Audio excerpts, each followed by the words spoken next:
Là, aujourd'hui, vous êtes dans l'espace débat. Et pour premier thème, nous avons choisi vin et pesticides. Et pour débattre, nous avons pensé rassembler des vignerons et des experts extérieurs. Il y aura reprise de ces matériaux et remise en débat. Le processus proposé permet aux uns et aux autres de se documenter, de s'informer pour mieux se battre et débattre.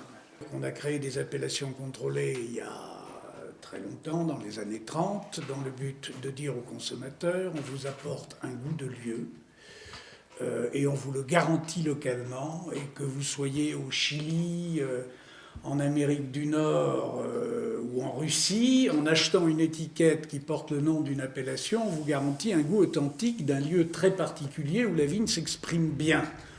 C'est un capital magnifique pour le consommateur.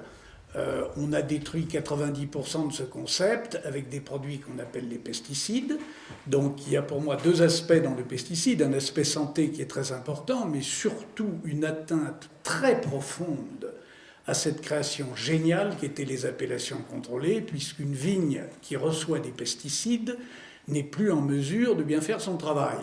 Dans le débat pesticide, il y a le débat empoisonnement, mais le débat de fond pour les gens qui sont des passionnés du vin, c'est de combien les pesticides pénalisent le travail de la vigne et ont indirectement obligé à ces créations, que je trouve presque scandaleuses et qui sont d'une manière absolument surprenante passées sous silence par la presse, c'est-à-dire tout ce qu'on appelle pudiquement la technologie de cave, où on ajoute 350 goûts au cellier, ça va du cassis à la banane, au pamplemousse, à la prune, tout ce que vous voulez, pour rendre un vin appétant, alors qu'à l'origine c'était la nature qui savait le faire bon et original, et qu'on n'avait pas besoin de ce qu'on peut appeler de la chirurgie esthétique. Donc on a bradé la France, qui est un des pays au monde les plus compétents et les mieux servis pour les appellations contrôlées, et on a remplacé les goûts de vin français, il y a aussi l'Italie, il y en a d'autres, on n'est pas seul, par une batterie très efficace de vins qui sont bons. Est-ce qu'ils peuvent vieillir, c'est une autre question, mais je veux dire où tous les goûts du monde sont reproductibles dans n'importe quel pays du monde. Donc l'aspect pesticide comme agression à l'esprit ou à l'âme des appellations contrôlées est pour moi un point de vue aussi très important. Quand l'étude de François Weyrette est parue et a porté sur la place publique le fait que les vins, pas seulement français d'ailleurs, hein, que les vins partout dans le monde en contenaient énormément, et que si on le mesurait par rapport au seuil de potabilité de l'eau, eh bien on arrive à des choses considérables et qui parlent là. Parce que jusqu'à maintenant, on nous disait c'est très peu, c'est quelques milligrammes, etc. Mais en fait, c'est énorme, quelques milligrammes de ces produits-là. Et alors, j'irai dans le sens de Nicolas, c'est-à-dire que c'est pas seulement un problème agroalimentaire, de normes sanitaires, etc. C'est pas seulement ça. C'est qu'en fait, cette présence-là, c'est le marqueur. La présence de pesticides, c'est les marqueurs d'une agriculture complètement dévoyée, quoi. Mais je dirais, c'est pas seulement sur le vin, c'est tout. C'est tous les produits qui sont dévoyés, qui n'ont plus de goût, qui ressemblent à... Vous avez le poireau qui ressemble au poireau, qui a la couleur du poireau, mais en fait, il n'a pas le goût du poireau, quoi. Enfin, voilà, tout est comme ça. On est rentré dans un processus d'artificialisation du vivant. La norme de 0,1 microgramme par litre pour l'eau potable n'est pas une norme de potabilité, c'est une norme de détectabilité. Il suffit simplement d'appeler la DAS de votre département, et puis vous allez avoir un petit document qui est celui-là, et qui donne les normes de qualité, donc de potabilité de l'eau, à 0,1 microgramme par litre. Et les normes de détectabilité, on a la chance en agriculture bio de payer un contrôle pour prouver qu'on ne pollue pas, alors que ceux qui polluent ne payent rien du tout. Et on a la chance aussi d'avoir des contrôles inopinés pour vérifier qu'on ne triche pas. Et dans ces rapports, on nous prend du vin, moi c'était de la farine en l'occurrence, et il y a une recherche de résidus de pesticides, donc il y a la valeur trouvée, et la limite de détectabilité. Et donc ces limites sont entre 10 et 100 fois inférieures à 0,1 microgramme par litre. C'est-à-dire la norme de 0,1 microgramme par litre pour l'eau potable n'est pas du tout une valeur un seuil de détectabilité, c'est un seuil de potabilité. Alors il suffit d'aller dans n'importe quel laboratoire agréé et vous allez avoir des types d'analyses comme ça, avec les doses, etc. Et ça, c'était une analyse il y a 10 ans en plus, donc on peut imaginer que l'incertitude est encore plus faible maintenant.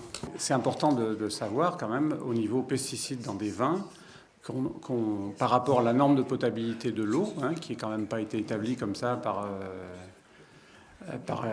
hasard ou à la courte paille, on trouve des vins très couramment qui contiennent 1000, 2000, 3000 fois, 5000 fois le seuil de potabilité de ce qui est admis dans le seuil de potabilité de l'eau. Donc ça indique quand même la gravité du problème et voilà. Et le vin étant un produit inutile, hein, comme Mozart, est-ce bien utile de le pourrir ? Quand on est dans l'industrie et qu'on contrôle bien tous les rejets, on peut se permettre d'utiliser des molécules de synthèse donc, qui n'existent pas dans la nature, à condition qu'on les récupère, qu'on les recycle, etc. Une fois que c'est épandu sur la vigne ou sur une culture quelconque, une fois qu'elle a fait son travail, entre guillemets, la molécule est lessivée, elle tombe au sol. Après, s'il y a de la pente, c'est dans le fossé, puis le ruisseau, et puis s'il n'y a pas de pente, elle va petit à petit migrer dans la nappe phréatique. Et donc, c'est évident qu'on va laisser aux générations futures des sols complètement pollués, ça on le sait. Moi, je suis dans une commune, la nappe phréatique est à 40 mètres sous nos pieds, parce qu'on est sur une butte, les 40 mètres d'épaisseur sont pollués. Et la nappe phréatique est polluée par des produits qui ne sont pas utilisés depuis 10 ans. Donc, ça augure un avenir pas très joyeux pour nos enfants et nos petits-enfants. Il faut rappeler aussi que le volume de pesticides qui est épandu sur le territoire français, c'est 76 000 tonnes par an, toutes cultures confondues. Et ce volume qui devait être divisé par 2 dans les 10 ans qui viennent a augmenté de 3% en 2008 et de 13% l'année dernière. Donc la courbe ne va pas dans le bon sens. Je voudrais rendre hommage à François Dayrette qui n'est pas là parce qu'il nous a donné avec ses analyses de vin une arme absolue. C'est-à-dire que quand on dit aux gens les vins que vous buvez contiennent 3 à 5 000 fois la dose qui est autorisée pour l'eau potable, en général les gens comprennent. Mais ce qui est incroyable, c'est que depuis 2 ans on fait l'effort avec Philippe et avec quelques autres vignerons de faire des conférences un petit peu partout en Europe. Et sur le millier de personnes qu'on a touchées pour parler de ces problèmes-là, aucune n'était au courant de ces résultats. Alors que c'était tous des gens qui s'intéressaient au vin. Personne n'était au courant, parce que la presse, essentiellement en France, n'en a pas parlé du tout. Excepté, et c'est tout à son honneur, la Revue du Vin de France 3 fois, et des petits entrefilés un petit peu dans le Canard enchaîné et le Nouvel Observateur. Mais jamais de gros débats comme on peut avoir aujourd'hui, qui peuvent être relayés pour essayer d'avertir les gens de ne plus s'empoisonner en buvant ces produits-là. Un clin d'œil qui vient de loin, qui vient d'un ami malgache, qui s'appelle Eugène Mangalaza. Il a été pendant quelque temps le ministre de Consensus, mais il a eu quelques difficultés. Il est par ailleurs anthropologue et agriculteur. Et alors il écrit, parce qu'il a eu l'information de la manifestation, et il nous dit, même ici à Tamatave, les planteurs de litchis sont également victimes des pesticides qui sont déversés par une société canadienne d'exploitation du nickel, plus d'abeilles pour féconder les fleurs, car pour se protéger des moustiques, tout le monde dans cette société, américain, japonais, canadien, français, utilise des pesticides qui tuent sans distinction tous les insectes, moustiques, papillons, abeilles. Alors pourquoi aujourd'hui le problème se pose? Et il se pose de façon extrêmement importante à nous médecins. C'est parce que, justement, et la question posée ne devrait même pas se poser, cher monsieur, oui ou non, y a-t-il des résidus de pesticides dans le vin? Oui, il y en a. À l'exception du vin bio, le plus souvent, bien sûr. Il y en a. Alors, si vous voulez, revenons aux pesticides.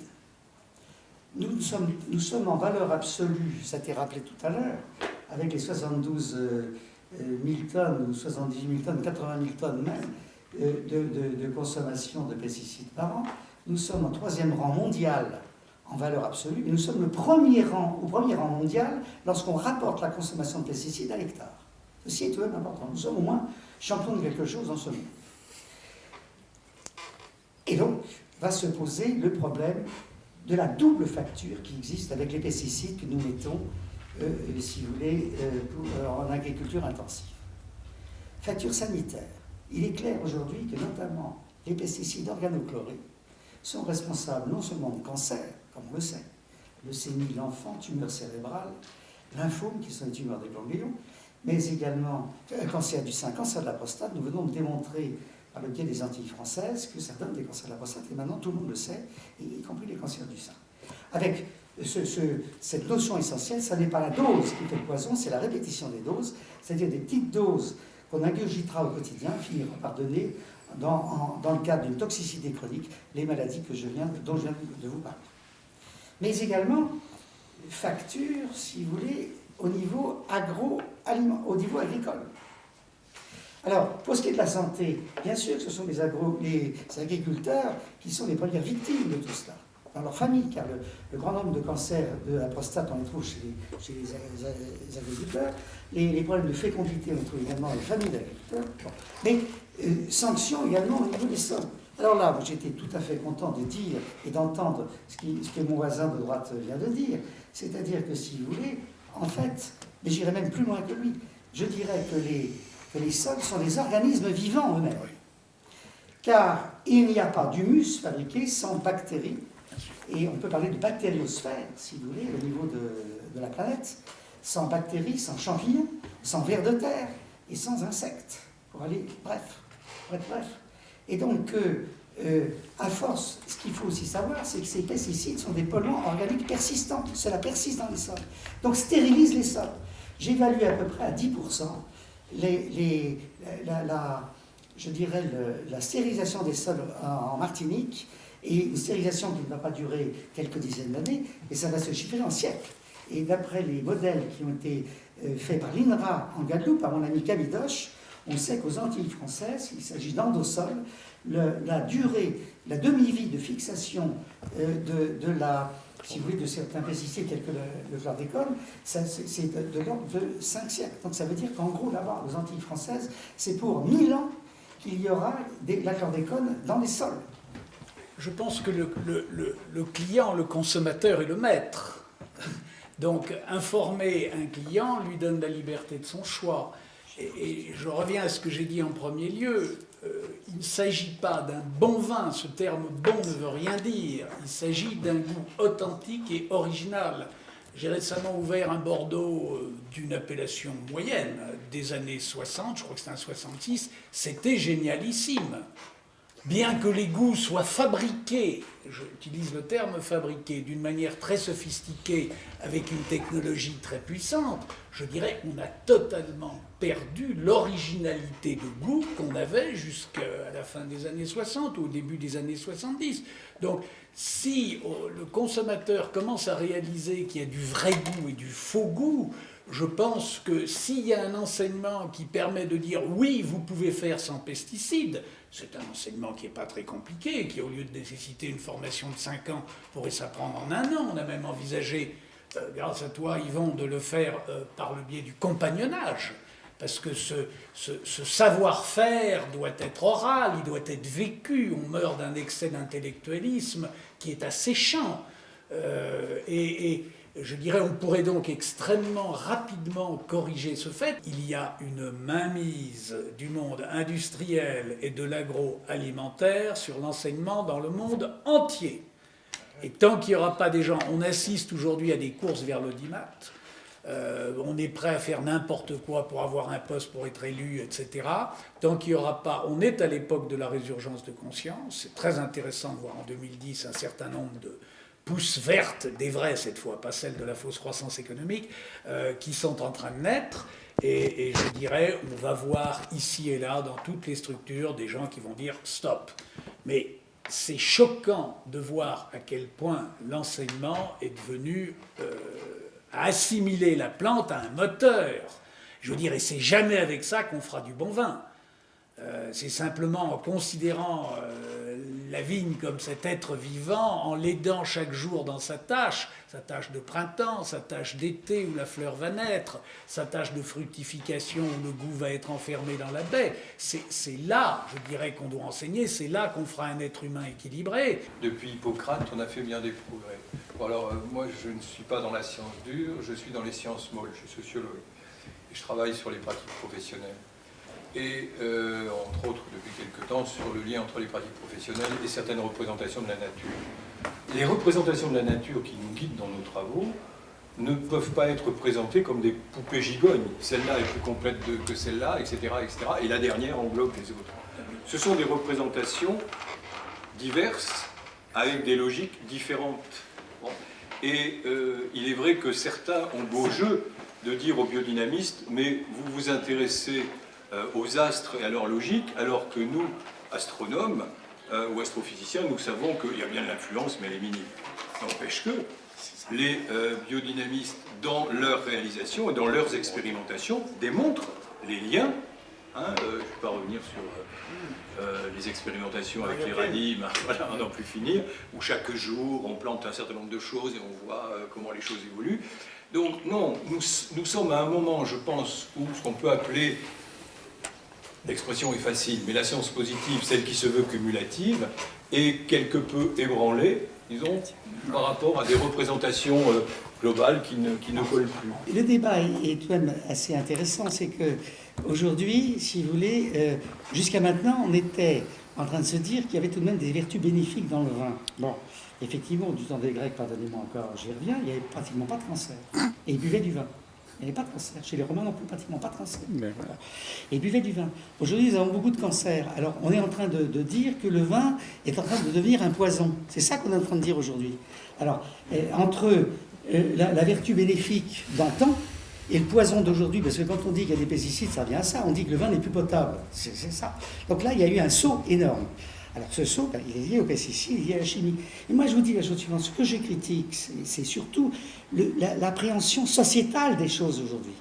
On sait que on a parlé des abeilles tout à l'heure. Les Américains sont en train de travailler sur un miel artificiel. Oui. À quand le vin artificiel? La question, c'est ça le problème. Voilà. Et je pense que, si vous voulez, le vrai problème, c'est de revenir à l'artisanat que nous avons perdu, à ces pratiques ancestrales, que ce soit de la biodynamie ou autre. Bon, mais en tout cas, la lecture des sols, etc., c'est cela le vrai problème. Alors que nous sommes dans la chimie.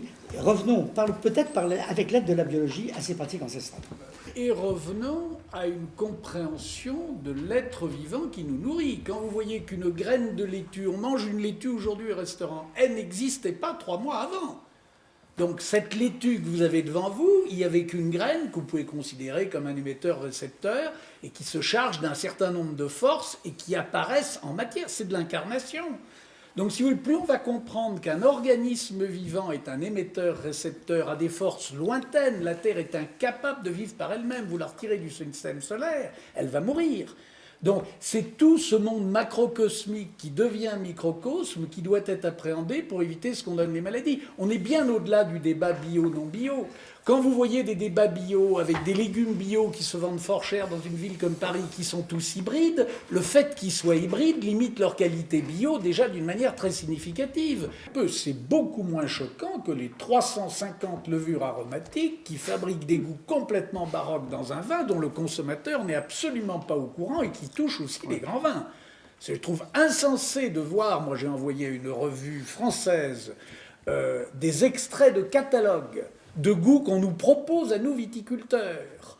Et j'ai pris dans le même journal les mêmes mots, les mêmes goûts, banane, agrumes, machin, poivre vert, tout ce que vous voulez. Je lui dis, écoutez, voilà les mots que vous employez, voilà les goûts qu'on nous propose. Est-ce que vous n'avez pas un devoir de transparence vis-à-vis du consommateur et lui dire qu'il peut trouver dans son vin des goûts qui n'ont rien à voir avec l'AOC? Et une fois encore, il n'y a aucun écho.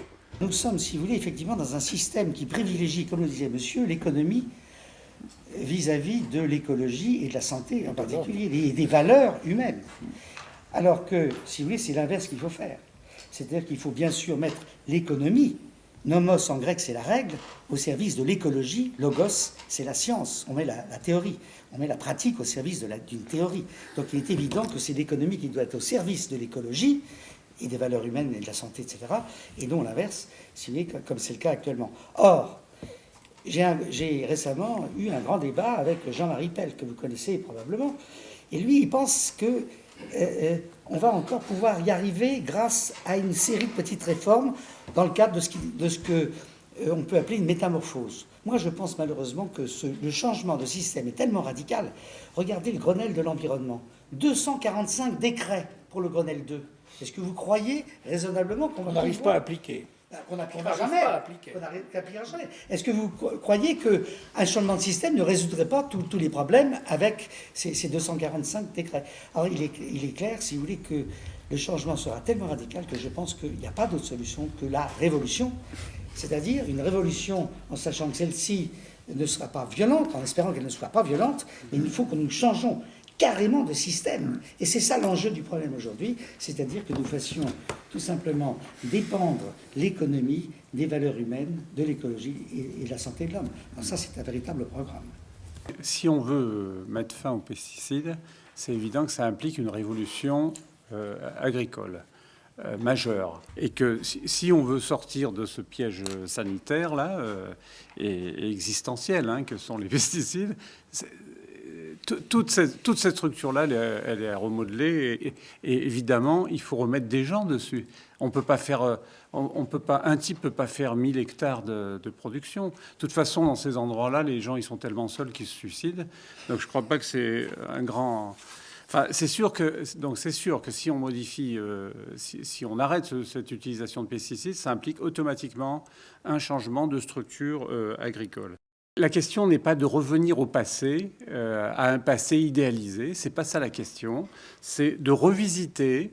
Des pratiques, ne pas les mépriser, mais revisiter tout un certain nombre de pratiques, et que des gens qui sont sur un terroir à taille humaine réadaptent toute cette façon de faire. Enfin, moi, c'est ce qu'on retrouve dans le concept d'appellation d'origine contrôlée quand il est autre chose que du terroir caisse. Et il faut ajouter une note très positive, c'est que parmi la jeune génération, il y a potentiellement des gens extraordinaires qui ont soif d'un autre savoir, qu'on arrête d'assimiler l'homme comme une masse de molécules inconscientes.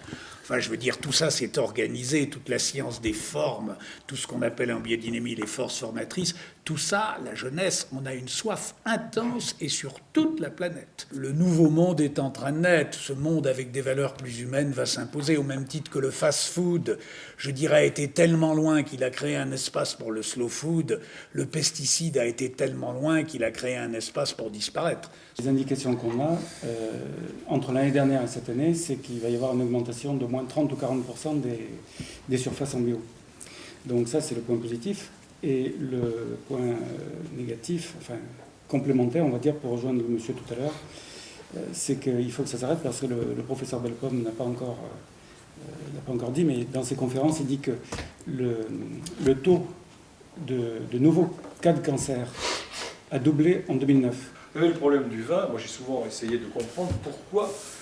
Je me rappelle un petit bonhomme, pardonnez-moi l'expression, mais c'était un micro-trottoir à la sortie d'un supermarché. Le journaliste l'interviewe. Vous avez bu du vin bio? Oui. Il était bon? Oui, dit-il, il était bon. Bon, manifestement, il ne comprenait pas la question. Et puis, il se retourne brusquement et puis il dit au journaliste, vous savez, moi, ce que j'aime, c'est les choses naturelles. Pour lui, le bio, c'était pas naturel. Quand j'ai été nommé prof à l'université Pierre et Marie Curie, Jussieu, mon parrain, on peut l'appeler comme ça, un certain professeur d'électronique, avec Joseph, nous avons bien connu, il m'accueille et puis il me dit, il y a le comité anti-amiante là. Il dit, ces mecs-là, il faut s'en méfier. C'est des bizarres. C'est des bizarres, pour pas dire c'est des bandits. 15 ans après, les présidents ont été mis en examen, l'université dans l'état que vous savez, et les morts par l'amiante sont là. Bon, alors on n'en est peut-être pas là, mais il est quand même important de ne pas répéter la scène. Pour revenir à la difficulté du combat actuel, c'est que le principe de précaution, d'une part, qui n'est pas appliqué, on en parle sans arrêt, mais n'inclut pas la santé. Il n'inclut que l'environnement. Il n'inclut pas la santé. Et c'est la raison pour laquelle, aujourd'hui, faire reconnaître les méfaits sanitaires avec l'ampleur qu'ils ont, par exemple, aux Antilles françaises, qui est un véritable crime contre l'humanité. Il faut voir les choses en face. À partir du moment où on met en jeu la fécondité des couples, où on donne des maladies, où on induit des maladies telles que le cancer, telles que, si vous voulez, les maladies de l'enfant, les malformations congénitales chez l'enfant, les diabètes, etc., c'est un véritable crime contre l'humanité. C'est un crime contre la santé immédiate, et que ça va mettre en cause 20 à 40 générations d'Antillais. Mais qu'est-ce qu'on veut de plus? Il est évident que, si vous voulez, on n'en est pas là. Mais il y a déjà des juristes, et j'étais au Sénat il y a quelque temps avec des juristes italiens qui sont en train de faire en sorte qu'un jour ou l'autre, il y ait une reconnaissance des méfaits environnementaux en tant que crime contre l'humanité. C'est ce que je dirais d'ailleurs dans mon prochain livre. Je dirais crime sans châtiment. Il y a un chapitre qui s'intitule Crime sans châtiment, crime contre l'humanité. Crime sans châtiment, parce qu'aujourd'hui, si vous voulez, on paye les pollueurs. Et, si vous voulez, c'est le syndrome et il y a le syndrome du pollué-payeur et le syndrome du pollueur-payé. Voilà. Donc, si vous voulez, voilà où nous en sommes aujourd'hui. Nous avions vraiment essayé, nous avons beaucoup travaillé pour essayer de monter un protocole pour aller rechercher des résidus de pesticides dans des grands crus, et nous n'avons pas réussi à monter on n'a pas réussi. On fait un beau métier, on produit, je disais, un produit tout à fait inutile, qui est là uniquement pour le plaisir. Qu'est-ce qu'on vient de gâcher? Et je crois que le consommateur, justement, il faut lui adresser ce message qu'il y a des pesticides. Hein. Je veux dire, il y a des revues. Moi, les langues se délient. La revue des vins de France, en décembre 2009, publie 4 analyses de pesticides, y compris sur un grand cru classé de Bordeaux, qui s'est retrouvé le tocard de la bande, avec les conséquences commerciales que ça peut avoir sur lui. La question du vin, il y a d'une part avoir cette information, est-ce qu'il y a des résidus de pesticides d'une manière générale. D'ailleurs, dans les fruits et dans les légumes, et en particulier dans les vins, les consommateurs ne l'ont pas, cette information. On a été un certain nombre à faire analyser nos vins et à rendre public les analyses. Sauf que j'ai en mémoire un représentant d'une organisation viticole me disant « Mais au moment où la filière est en difficulté, faire ça, est-ce que tu te rends compte ?» J'ai dit « Oui, je me rends compte que le consommateur a le droit de savoir ce qu'il boit. Sur une boîte de petits pois, il a quand même quelques indications minimales sur les colorants, pas sur nos bouteilles. » J'ai une petite histoire aussi. C'est un jeune vigneron de 32 ans qui a eu un cancer de thyroïde pas très loin de chez nous. Il avait 25 hectares de vignes en chimie. Et en sortant de chez le médecin qui lui a confirmé que c'était à cause de ça, il dit moi je vais passer en bio. Et on le revoit un an après, il dit non, le bio c'est trop compliqué, j'ai trouvé une autre solution, j'ai embauché un type pour traiter à ma place. Donc les 2 messages que j'aimerais vous faire passer ce soir, en ce qui me concerne, c'est inciter tous vos proches à manger bio, même si ça vient des supermarchés, ce sera toujours ça, et imposez-le à vos enfants. Je vais vous raconter une petite anecdote qui serait drôle, mais elle est triste finalement. J'étais à déjeuner à côté d'un vigneron il y a quelques années, et puis il buvait pas de vin, ce qui est quand même assez rare. J'ai dit, tu bois pas de vin? Non, j'étais très malade, j'ai failli mourir. Ah bon? Ah oui, j'étais intoxiqué par les pesticides. Alors je lui dis, naïf, t'es passé en bio? Non, j'ai acheté un tracteur avec une cabine. Et là, j'ai vu que la conversation est tombée à plat. Je crois que les neurones ont été atteints. Dès qu'on touche à ce point-là, la santé, tout le monde tient surtout à sa propre santé. Qui n'a pas un malade dans sa famille? Et à partir du moment où le consommateur fera la relation, mais pour l'instant elle est encore confidentielle, cette relation, elle est peu diffusée, le jour où tous les médecins de France diront à tous leurs patients mangez bio, etc., et buvez bio et compagnie, vivez dans une atmosphère saine, on va faire baisser le cancer. Donc c'est la seule façon, à mon avis, moi, de faire progresser, de faire reculer du moins la chimie. Parce que ça touche tout le monde. Je serais un humoriste. Il disait quand le monde change, il faut penser le changement et pas changer le pansement. Non, augmenter, la seule réponse que l'on ait devant toutes les attaques qu'on a données, c'est augmenter le niveau de qualité. Et je peux dire que dans le cadre de Renaissance des appellations, on est 192 pays, on n'est pas simplement biodynamie, tous les vins sont goûtés, on en prend 1 sur 3. Et on a la charte de qualité la plus sévère au monde. Voilà, c'est un mouvement complètement bénévole. Hein. Mais on n'a pas d'autre réponse que de montrer par le goût, l'expérience, l'essence auquel faisait référence le professeur Belbaume. Quand vous êtes touché par un vin vrai, excusez-moi, vous ne faites plus marche arrière, vous ne prenez pas les autres. Vous avez une beauté froide issue de chirurgie esthétique et vous avez une beauté qui vous va au cœur. C'est 2 rubriques totalement différentes. On est bien au-delà du débat utile, hein, bio, non bio. Je dirais, il y a un produit d'un macrocosme qui vous touche et qui vous parle. Moi, je dis qu'il faut trouver le visage du viticulteur dans la bouteille. C'est ça qui va toucher le consommateur. Et il y en a de plus en plus qui viennent pour ces raisons. Quelquefois, quand on parle du progrès, on a l'impression qu'on est dans des avancées sans limite. Or, ces avancées sans limite, elles ont été et elles sont encore au service d'intérêts économiques marqués.